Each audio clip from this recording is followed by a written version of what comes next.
नमस्कार मित्रांनो, आपल्या वांगी पिकामध्ये मर रोग आला तर तुम्हाला त्याचा नियोजन करणं फार महत्त्वाचं आहे. आणि वांगी पिकामध्ये मर रोग आला तर आपलं पूर्ण नुकसान होऊन जातं आहे. अशा वेळी ज्या मी औषधाची माहिती सांगतो त्या औषधाचा तुम्ही वापर मी ज्या पद्धतीने सांगतो त्या पद्धतीनं करा. तुमचा मर रोग हा 100% नियंत्रित येईल. एकदा मर रोग आला की आपल्या वांगी पिकामध्ये सर्व रोपं ही पिवळी पडून मरायला लागतात आणि आपलं नुकसान होतं आहे. तुम्ही बघू शकता या वांगी पिकावर हा मर रोग आलेला आहे आणि याचं तुम्ही नियंत्रण कसं करू शकता त्याची माहिती देतो. हा पूर्ण प्लॉटमध्ये आता त्याचा उपयोग केलेला आहे. हा माझ्या भाऊजींचा प्लॉट आहे आणि याच्यामध्ये मर रोग कंट्रोल झालेला दिसतोय. तुम्हाला बघू शकता अशा पद्धतीनं मर रोग कंट्रोल झाला आहे. तर तुम्ही डिस्प्ले बघू शकता. हे एलेट आहे आणि एलेटमध्ये 80% फॉस्फेट ॲल्युमिनियम हे केमिकल आहे आणि हे जगामध्ये चालतं आहे. या औषधाचा रिझल्ट एकदम जबरदस्त आहे. तुमच्या वांगी पिकावर मर रोग आला त्यावेळेस वापर करा आणि ह्याचा वास्तविक वापर तुमची वांग्याची रोपं ही 30 दिवसांची लागवड केल्यानंतर 30 दिवसांचं झाल्यानंतर त्याच्यावर त्या रोपांवर त्याची ड्रिचिंग करा. तेव्हा तुमच्या पिकामधील एक रोपसुद्धा मरणार नाही. मी माझ्या पिकामध्ये त्याचा वापर करतो आणि मला रिझल्ट जबरदस्त भेटतात.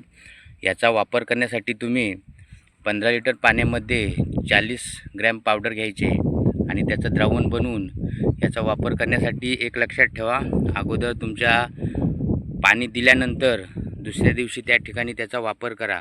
त्याच्या अगोदर कुठल्याही औषधाची 2 दिवस अगोदर फवारणी नसायला पाहिजे आणि याचा वापर केल्यानंतर याच्यामध्ये 2 दिवस नंतर कुठल्याही औषधाची फवारणी करू नका, कारण याच्यामध्ये 80% फॉस्फेट ॲल्युमिनियम हे केमिकल आहे आणि जास्त केमिकल असल्यामुळं तुमच्या रोपांना त्याचा त्रास होऊ शकतो. याचा वापर करण्याची पद्धती सांगतो तुम्हाला. जे तुम्ही 15 पाण्यामध्ये 40 ग्रॅम पावडर घेऊन जे द्रावण बनवलं आहे हे बघू शकता. हे वांग्याचं खोड आहे. या ठिकाणी हे बघू शकता, हे वांग्याचं असं खोड आहे.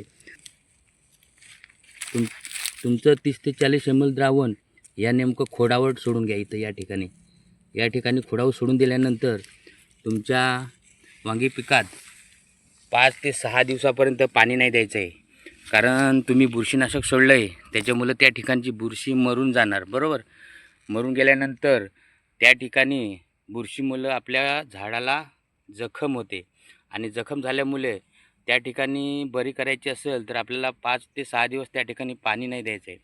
पाणी न दिल्यानं त्या झाडाची जमिनी सुकी पडणार आणि सुकी झाल्यामुळं ॲटोमॅटिक आपल्या झाडाची जखम ही बरी होऊन जाणार आणि त्याच्यानंतरच हा तुमचा मर रोग 100% कंट्रोलमध्ये येईल. मी ज्या व्हिडिओमध्ये जी माहिती दिली आहे त्या माहितीप्रमाणे तुम्ही वापर करा. तुमचा मर रोग 100% कंट्रोलमध्ये येईल.